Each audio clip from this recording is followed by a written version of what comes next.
AJ duela 5 urte hasi zen tatuajeak diseinatzen.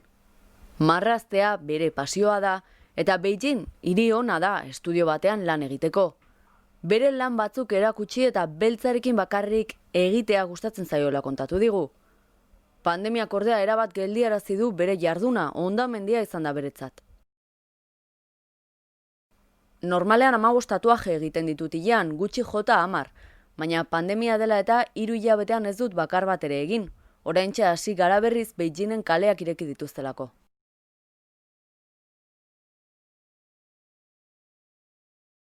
Bezeroak nahi izan arren ezin ziren gerturatu, kalea itxita eduki dugu eta hemen bizi direnak bakarrik sartu zitezkeen, baina ez naiz kezkatu, kezkatzeak ez du ezertarako balio. Pandemiaren unerik okerrenetan kutsatzeko beldurragatik ere galdu dituzte bezeroak. Aspaldiko bezero honek diosku bera ez egoela horrekin kezkatuta 3 hilabete daramazain AJ-rekin tatuaje berria egiteko. Tatuatzean ezinezkoa da distantzia soziala gordetzea, horregatik pandemia oso zaila izan da sektore honentzat. Orain, normaltasuna itzultzen ari denez, segituan itzuli da bere estudio gustokoenera.